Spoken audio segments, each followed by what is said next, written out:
So, hello everybody, welcome to the video series that goes by the name of Anthro Talks. इस video series के अंदर जैसा कि आपको पता ही है कि पहले कुछ क्वेश्चंस डाले जाते हैं कम्युनिटी पोस्ट के अंदर, देन उन क्वेश्चंस को जो है वो डिस्कस किया जाता है कि उन क्वेश्चंस को किस तरह से लिखना है. So, these are two courses that are still running. One is the foundation batch. Basically, this is a 360 degree program जिसके अंदर टेस्ट सीरीज से लेके जो आपके पास बेसिक आंसर राइटिंग है वो करवाई जाती है. And then you have the revision cum answer writing programme. Okay, so this is day 24th and these are the questions.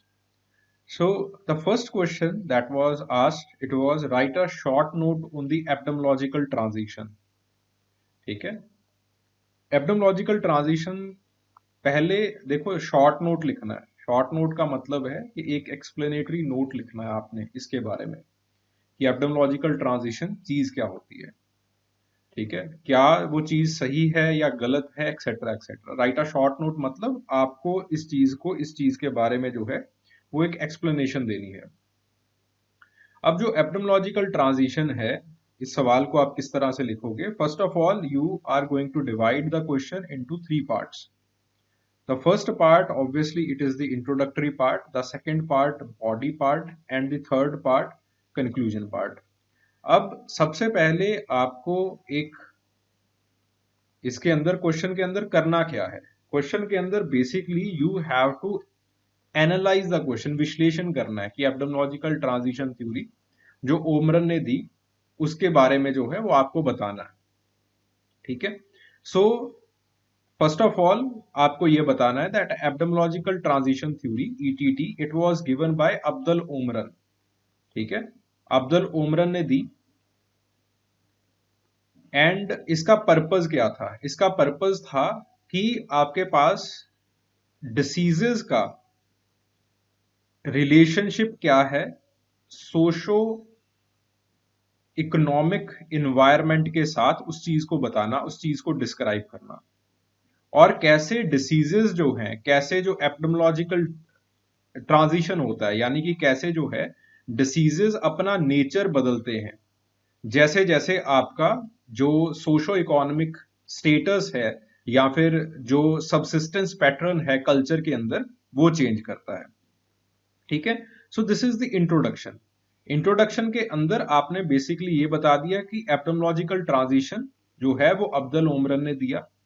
ठीक है, फिर उसके बाद आपने बता दिया कि एपिडेमियोलॉजिकल ट्रांजिशन का क्रक्स क्या है. This is the crux, this is aim, charter और द क्रक्स.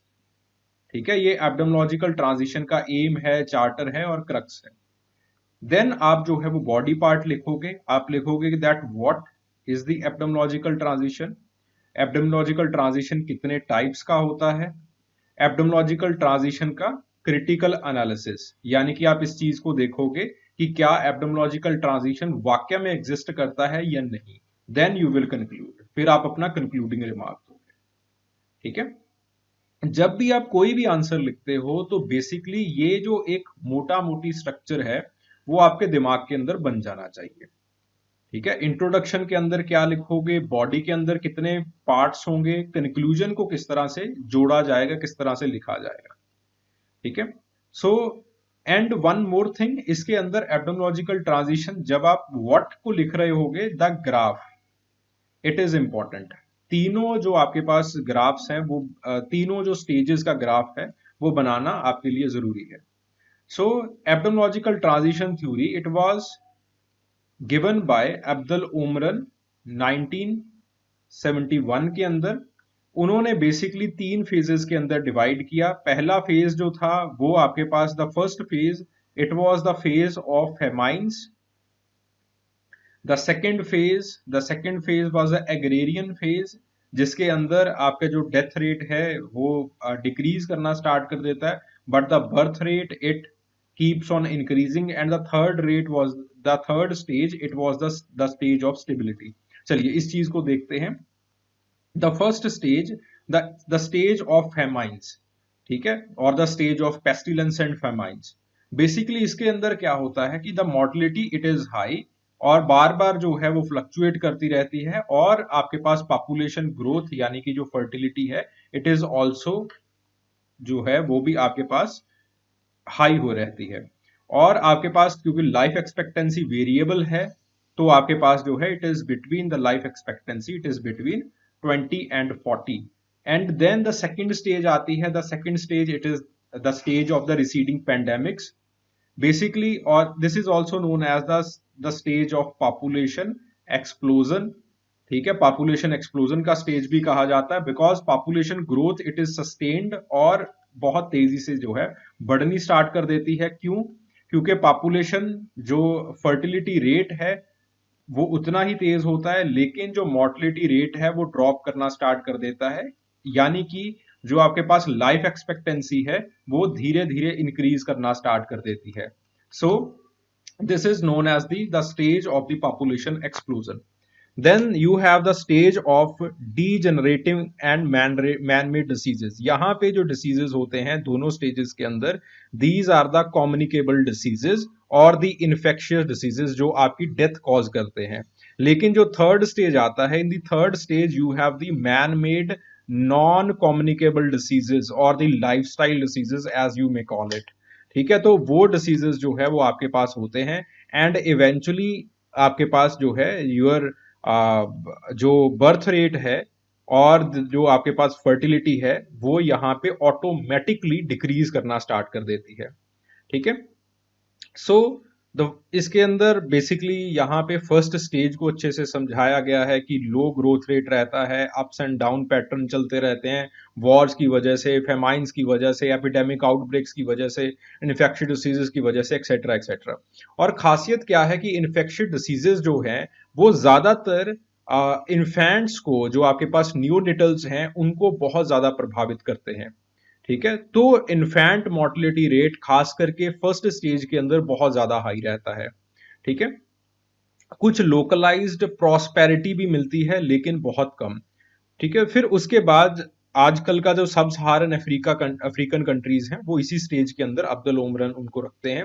जो सेकंड स्टेज है उसके अंदर थोड़ी बहुत मेडिकल साइंस के अंदर एडवांसमेंट्स होनी स्टार्ट हो जाती हैं, हेल्थ केयर के अंदर एडवांसमेंट्स होनी स्टार्ट हो जाती हैं, जैसे इंडिया के अंदर 1970s के अंदर होना स्टार्ट हुआ था। ठीक है, और आपके पास क्लीन वाटर फैसिलिटीज मिलना स्टार्ट हो जाती हैं, सब लोगों को पब्लिक यूटिलिटीज चिल्ड्रन को मिलना स्टार्ट कर जाती हैं, तो जो न्यूनेटल मोर्टेलिटी रेट है वो डिक्रीज करना आपको दिखाई देता है। तो 1970s टू 1990s में जो है वो आपको ये स्टेज जो है वो एक देखने को मिलता है। जो थर्ड फेज है, थर्ड फेज के अंदर आपका जो ह्यूमन बर्थ रेट है वो डिक्लाइन करता हुआ मिलता है, जो कि आपको 2000s के अंदर इंडिया के अंदर दिखाई दिया। ठीक है, तो again you go into the stable replacement rates, that is 2.2। ठीक है, तो इसकी 3 फैक्टर्स अब्दुल उमरन जो है वो रखते हैं। देखो, पहले थ्योरी है, आपने बता दिया कि थ्योरी चीज क्या है, फिर उसके बाद इस थ्योरी के बिहाइंड जो है वो फैक्टर्स क्या है, व्हाट आर द फैक्टर्स जो कि इन चीजों को बनाते हैं, जो कि इन स्टेजेस को, इस एपिडेमियोलॉजिकल ट्रांजिशन को करवाते हैं। The first is the biopsychological factor. Biopsychological factor कि आपके पास इन्फेंट मोर्टेलिटी अगर डिक्रीज होगी, देन ऑब्वियसली आपके पास लोग जो है वो बच्चे कम प्रोड्यूस करेंगे। देन आपके पास सोशो इकोनॉमिक फैक्टर्स हैं, जैसे जैसे आपके पास लार्ज फैमिलीज का परसेप्शन नेगेटिव होता चला जाएगा, जैसे अब जो ज्यादा बच्चे पैदा करता है उसको थोड़ा सा नेगेटिव परसेप्शन के साथ देखा जाता है, जैसे जैसे सोसाइटी का नेगेटिव परसेप्शन बनता जाता है, लार्ज फैमिलीज के अगेंस्ट होता जाता है, तो आपके पास वैसे वैसे जो बच्चे पैदा करने की टेंडेंसी है वो भी कम होती जाती है। Then you have the psychological और द इमोशनल फैक्टर्स। अगेन ये साइकोलॉजिकल और the emotional factors they are influenced by the Weberian approach to rationality कह लीजिए, या फिर अगस्त कॉम्तेज जो एक थ्योरी थी स्टेजेस वाली, उनके साथ जो है वो ये फैक्टर जो है वो प्रभावित है। तो वहां पे अगस्त कॉम्ते ने क्या कहा था कि इंसान पहले जो है वो अपने इमोशंस के साथ, इमोशनल सेल्फ के साथ जो है, जो उसकी अंदर वाली इंपल्सिस होती हैं इंसान को, वो फर्स्ट स्टेज के अंदर गाइड करती है। धीरे धीरे इंसान जो है वो रैशनैलिटी की तरफ बढ़ना स्टार्ट कर देता है।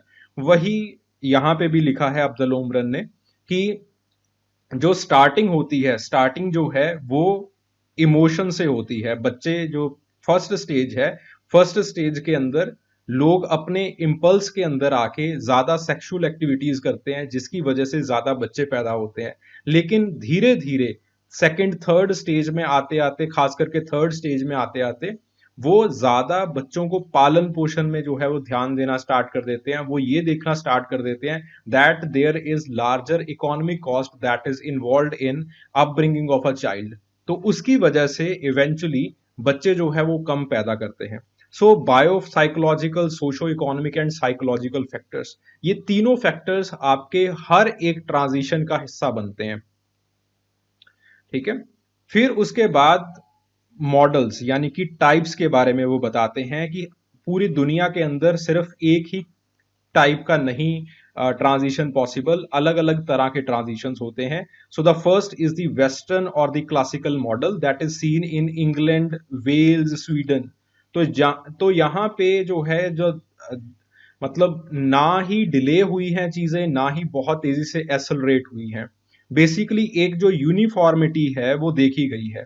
ठीक है, देन आपके पास जो दूसरा मॉडल आता है that is the accelerated model that is seen in Japan, कि एकदम से बहुत बड़ी जो इंडस्ट्रीज हैं वो देखी गई है यहाँ पे, बहुत तेजी से इंडस्ट्रियल डेवलपमेंट यहाँ पे हुआ है, जिसकी वजह से the third stage it seems like that it is accelerated, कि इसको जानबूझ के इस जो रफ्तार है वो तेज कर दी गई है।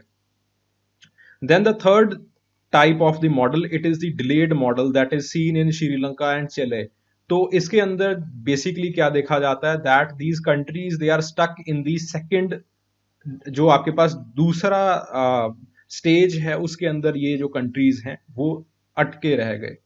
ठीक है, तो बेसिकली ये तीन मॉडल्स या फिर तीन टाइप्स ऑफ एपिडेमियोलॉजिकल ट्रांजिशन जो है वो अफजल उमरन प्रपोज करते हैं। देन इसका क्रिटिसिज्म, जो इसका भारी भरकम क्रिटिसिज्म किया है that is done by critical medical approach और क्रिटिकल मेडिकल एंथ्रोपोलॉजी। ठीक है, क्रिटिकल मेडिकल एंथ्रोपोलॉजी, तो क्रिटिकल मेडिकल एंथ्रोपोलॉजी दो तरह से इसका क्रिटिसिज्म करती है। पहला जो है, पहला वो कहती है कि अफजल उमरन का ये जो मॉडल है उसने डाइवर्सिटी को पूरी तरह से इग्नोर किया है। ठीक है, डाइवर्सिटी को पूरी तरह से इग्नोर कर रखा है। जैसे इंडिया के अंदर है, इंडिया के अंदर कुछ स्टेट्स जो हैं, कुछ रीजन्स जो हैं वो सेकंड स्टेज के अंदर स्टक हैं। जैसे फॉर एग्जांपल बिहार हो गया, आपके पास जो है वो पूर्वांचल का इलाका हो गया, तो वो सेकंड स्टेज के अंदर स्टक हैं। On the other hand there are certain states like Kerala etcetera, वो अगर हम डेमोग्राफिक ट्रांजिशन और एपिडेमियोलॉजिकल ट्रांजिशन की बात करें वो थर्ड स्टेज के अंदर है। ठीक है, खास करके जो आपके पास मेडिकल फैसिलिटीज हैं उनकी वजह से, लिटरेसी रेट उनकी वजह से, एंड मोस्ट प्रोबेबली जो आपके पास व्हाट वी कैन से कि जो एक पॉलिटिकल पुश है उसकी वजह से। ठीक है, देन आपके पास जो थर्ड है, सॉरी, जो आपके पास सेकंड पॉइंट है, जो सेकंड इसका क्रिटिसिज्म दिया गया है क्रिटिकल मेडिकल एंथ्रोपोलॉजी ने, वो ये है that due to new techniques, इन्होंने कहा जो थर्ड स्टेज है, थर्ड स्टेज के अंदर अफजल उमरन कहते हैं that this is the stage where new diseases they will be born, new infectious diseases they will again come into the limelight. ठीक है, जैसे फॉर एग्जांपल कॉमन कोल्ड बहुत पहले से था, लेकिन अब उसके अंदर कुछ म्यूटेशंस हुए तो नए डिसीजेस जो है वो आपके पास swine flu, corona virus, pandemic, ऐसे डिसीजेस आने स्टार्ट हो गए जो कि पैंडेमिक्स या एपिडेमिक्स क्रिएट करेंगे। ठीक है, तो वो कहते हैं, जो क्रिटिकल मेडिकल एंथ्रोपोलॉजी कहती है कि ऐसे डिसीजेस, म्यूटेटेड वायरस वाले diseases first stage second stage के अंदर भी थे, बट अब आपको इस चीज के बारे में पता चल रहा है। क्यों पता चल रहा है? बिकॉज अब you have the diagnosis techniques, अब आप वायरसेस को क्लासिफाई कर सकते हो, आप उनको डायग्नोज कर सकते हो। वो कहते हैं कि दीज थिंग्स, ये जो एब्डोमोलॉजिकल ट्रांजिशन वाला ढोंग है, क्रिटिकल मेडिकल एंथ्रोपोलॉजी कहती है कि ये एग्जिस्ट नहीं करता है, it does not exist at all. ठीक है, ये एग्जिस्ट नहीं करेगा। पहली स्टेज के अंदर भी जो डिसीजेस होते हैं वो भी सेकंड स्टेज के अंदर होते हैं, सेकंड स्टेज वाले डिसीजेस भी थर्ड स्टेज के अंदर होते हैं। ये सिर्फ आजकल आपको पता चल रहा है, आज आप उन डिसीजेस को पकड़ पा रहे हो। पहले भी क्रिटिकल मेडिकल एंथ्रोपोलॉजी कहती है कि पहले भी ऐसे डिसीजेस, ऐसे जो आपके पास इन्फेक्शियस डिसीजेस हैं वो होते होंगे, but we were not able to detect them, हम उनको डिटेक्ट नहीं कर पाते थे। ठीक है, अब आप उनको डायग्नोज कर सकते हो, अब आप उनको डिटेक्ट कर सकते हो, जिसकी वजह से ये स्टेजेस आपको आज दिखाई दे रही हैं just, but they do not exist at all.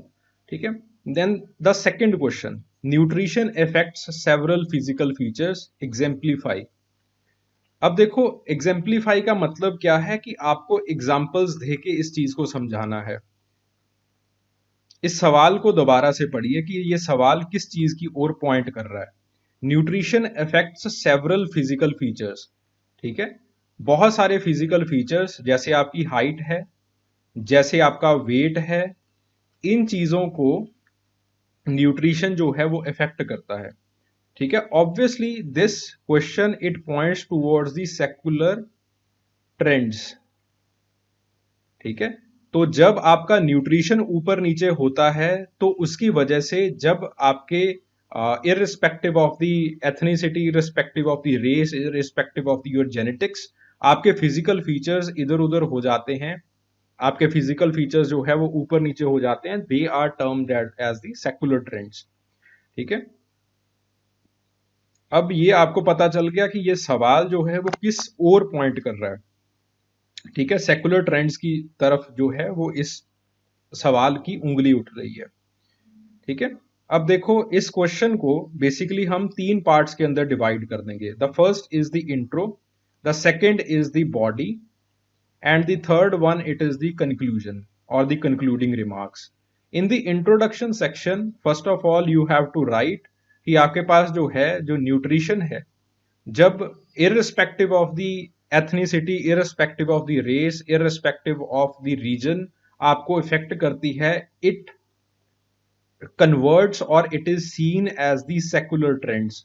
तो इनको जो है वो हम सेक्युलर ट्रेंड्स की तरह से देखते हैं। ठीक है, which are seen throughout the world. It is seen in sub Saharan Africa, they are seen in India, they are seen in the Western countries, they are seen in the Japanese immigration post World War और pre World War also। ठीक है, तो ये secular trends जो है वो दुनिया भर के अंदर देखे जाते हैं। Then extremely sorry for the disturbance. ठीक है, पीछे थोड़ी बहुत डिस्टर्बेंस आपको सुनाई दे रही होगी, because I am at home right now. ठीक है, तो थोड़ा बहुत जो है वो जस्ट बियर विद मी। तो आपके पास जो है in the body part, basically आपको ये लिखना है। अब देखो यहाँ पे क्या है, क्या डायरेक्शन क्या दी गई है, what is the direction here.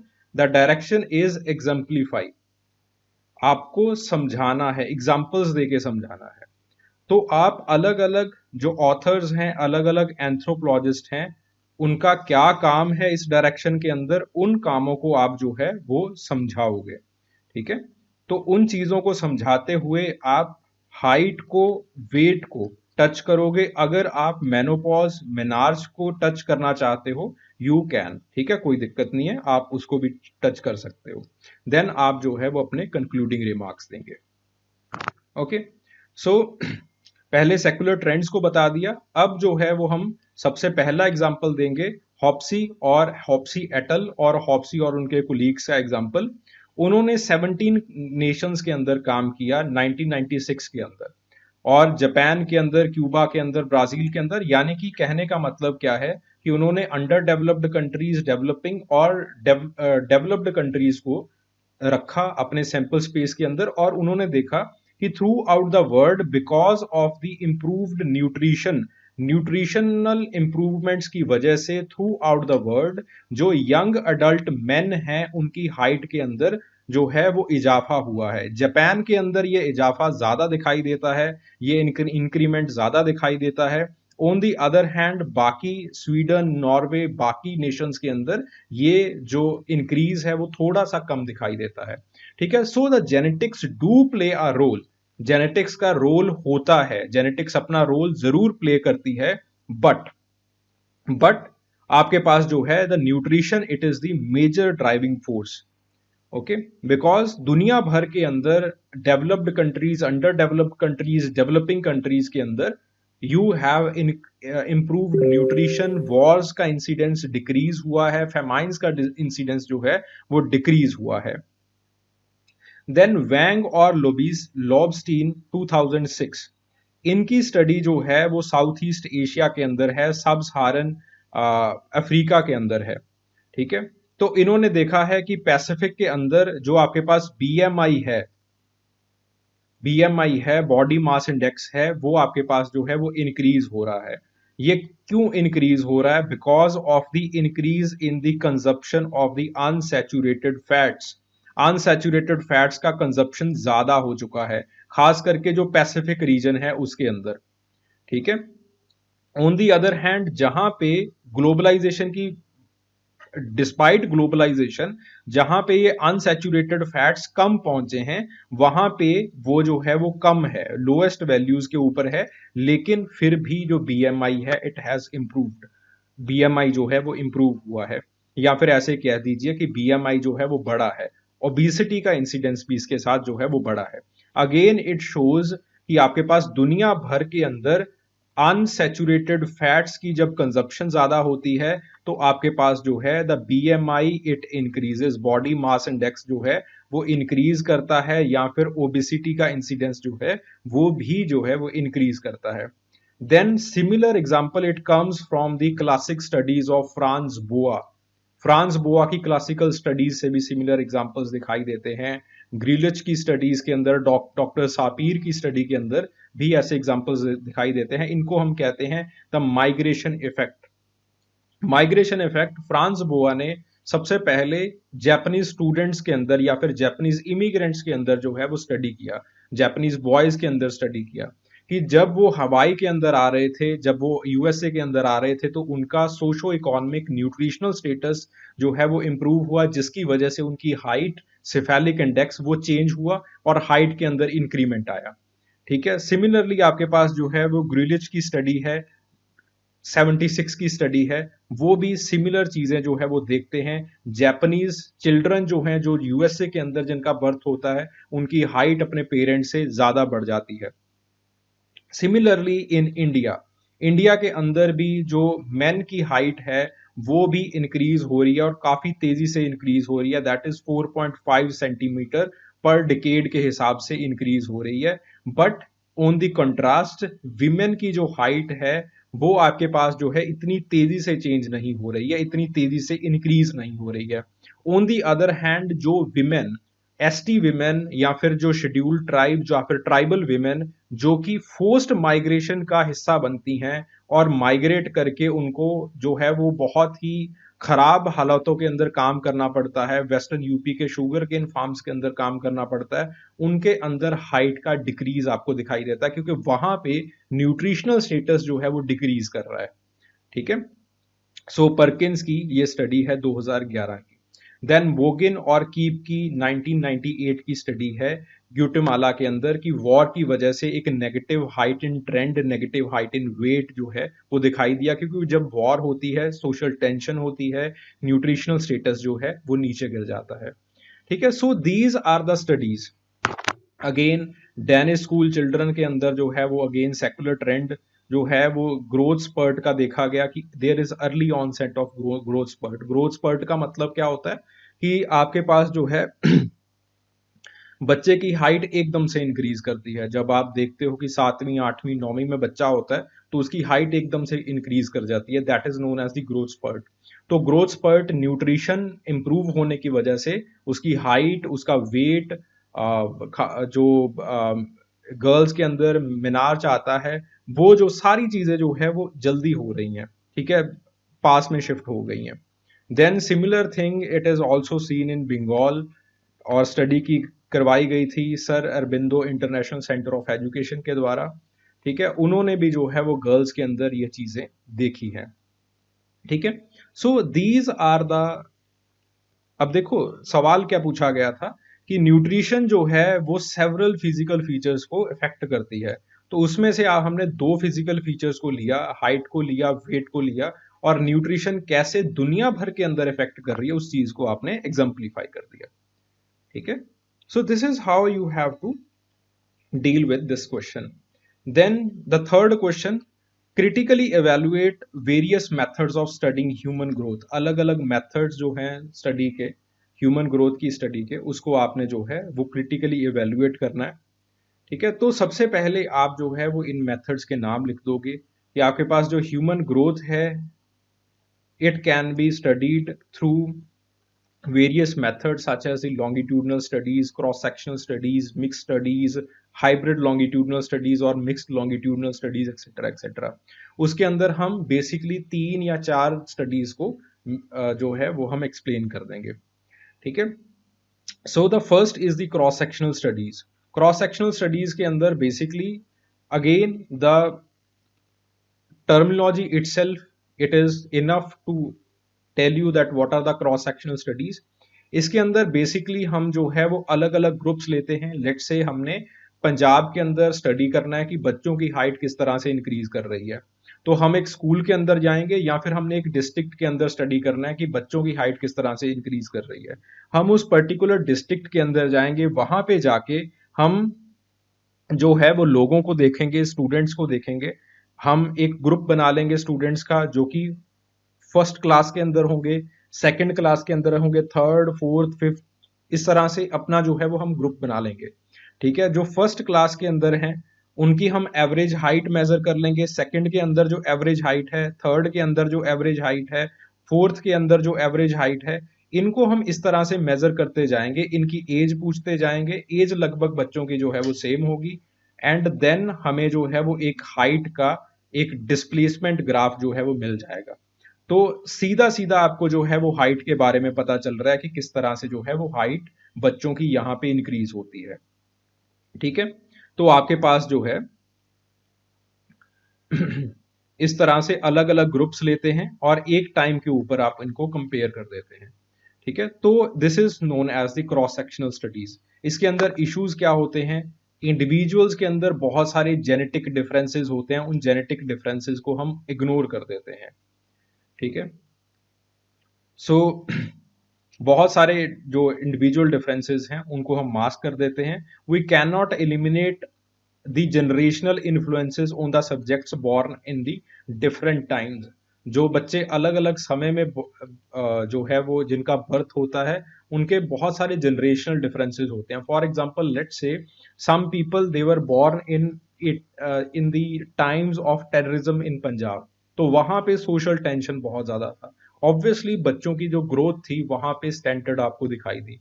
On the other hand then हालात इंप्रूव हो गए, तो बच्चों का न्यूट्रिशनल स्टेटस अगली जनरेशन में इंप्रूव हो गया होगा। ठीक है, तो इसकी वजह से जब आपके पास सोशल, आप हर टाइम के इस तरह से जो आपका एक जो स्टैंडर्ड ग्राफ होना चाहिए था वो खराब हो जाता है, वो जो है वो अच्छा नहीं बनता, जो कि आइडल ग्राफ बनना चाहिए था।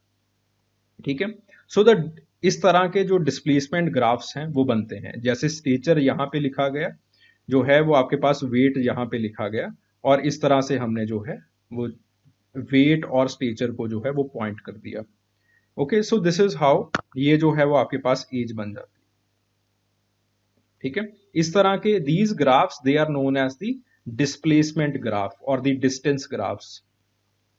ठीक है, बिकॉज सिंपली आप ये लिख रहे हो कि इस एज में कितनी हाइट है, इस एज में कितनी हाइट है, इस एज में कितनी हाइट है, इस तरह से आप चीजों को लिख रहे हो।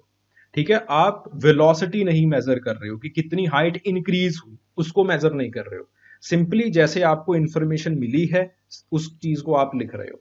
ठीक है, तो जो आपके पास क्रॉस सेक्शनल स्टडीज होती हैं, ज्यादातर इन स्टडीज के अंदर जो डिस्प्लेसमेंट ग्राफ्स हैं वो देखे जाते हैं। Then you have the longitudinal studies. Longitudinal studies के अंदर हम अक्सर क्या करते हैं कि हम एक बच्चे को ले लेते हैं, या फिर we have certain group of children, और हम उनको ट्रैक डाउन करते हैं ओवरऑल लाइफ साइकिल के अंदर। ठीक है, इसके अंदर क्या होता है कि हम उस बच्चे की जो एथनिसिटी है, उस बच्चे की जो जेनेटिक्स है, उस सारी चीजों को जो है वो हम प्रॉपरली देख पाते हैं।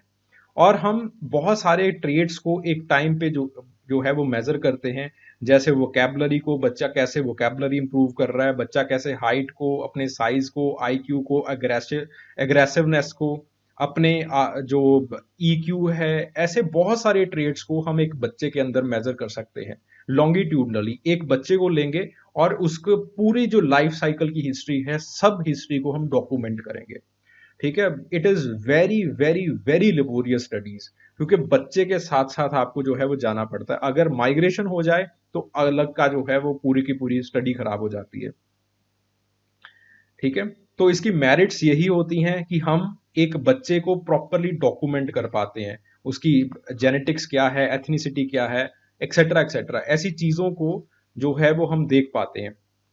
इसके ड्रॉबैक क्या है? बहुत ज्यादा टाइम ये कंज्यूम करती है, और देन बायसेस आ जाते हैं। जैसे फॉर एग्जांपल, पेरेंट्स को पता चल गया कि हमारे बच्चे का टेस्ट लिया जा रहा है, और इंडियन पेरेंट्स के अंदर और बहुत सारे ऐसे कंट्रीज के पेरेंट्स के अंदर क्या होता है कि फिर वो जो है वो बच्चे की एक्स्ट्रा ट्यूशंस लगाना स्टार्ट कर देते हैं। ठीक है, या फिर उनको जो है वो कुछ डाइटरी सप्लीमेंट्स पिलाना स्टार्ट कर दे कि हाइट जल्दी जल्दी इंप्रूव हो, बिकॉज इंडियन पेरेंट्स और the parents of the other developing countries, they want the children to perform more better.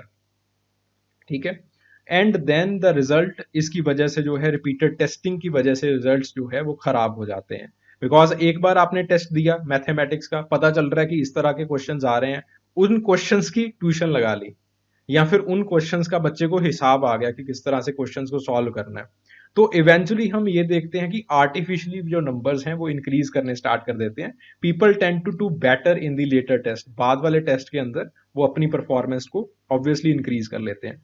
सो जो हमने पिछली क्वेश्चन के अंदर, जो Shri Aurobindo international centre of education के अंदर जो स्टडी करी थी, वेलोसिटी स्टडी जो है वो हमने देखी थी सेकुलर ट्रेंड के अंदर, वो जो है it is basically a longitudinal study. तो आपको जो है ये देखिए, तो this is the velocity graph, ये होता है वेलोसिटी ग्राफ। ठीक है, आप यहां पे देख रहे हैं, अब देखो ये इंक्रीज हो रही है, बच्चे की हाइट जो है वो इंक्रीज हो रही है, गर्ल्स की हाइट की, अलग अलग बच्चों की जो हाइट है वो इंक्रीज हो रही है। और उन चीजों को हमने यहाँ पे इस तरह से प्लॉट किया कि पहले वेलोसिटी जो है वो हाइट की इंक्रीज की ज्यादा थी, फिर धीरे धीरे जो वेलोसिटी है वो कम होती गई, फिर धीरे धीरे वो यूनिफॉर्म होती गई। ठीक है, फिर उसके बाद धीरे धीरे वो जो है वो इस तरह से स्टॉप हो गई, तो ये एक्सेलरेशन डाउनवर्ड्स चलेगी। ठीक है, जीरो की तरफ। ठीक है, so this is known as the velocity graph. Velocity graph के अंदर बेसिकली हम इंक्रीमेंट को देखते हैं कि कितना इंप्रूव हुआ या फिर कितना जो है वो खराब हो रहा है। ठीक है, सो ये अलग अलग बॉयज की लॉन्गिट्यूडनल स्टडीज हैं, आपको ये डॉटेड लाइंस दिखाई दे रही होंगी, तो ये अलग अलग बॉयज की हैं। ठीक है, बॉयज को प्रॉपरली डॉक्यूमेंट किया जाता है, obviously real names they are not written. ठीक है, सो ये जो है these are the differences. Just यहाँ पे वीडियो को स्टॉप कीजिएगा और इसको जो है वो एक बार देख लीजिएगा। देन आपके पास जो है आती हैं क्रॉस सीक्वेंशियल स्टडीज और द सीक्वेंशियल स्टडीज। बेसिकली हम दोनों को जो है वो कंबाइन कर देते हैं, लॉन्गिट्यूडनल स्टडीज को और क्रॉस सेक्शनल स्टडीज को। यानी कि हम जो है वो कुछ डेटा जो है वो क्रॉस सेक्शनल स्टडीज का भी लेते हैं और कुछ जो है वो लॉन्गिट्यूडनल का भी लेते हैं। जैसे फॉर एग्जाम्पल,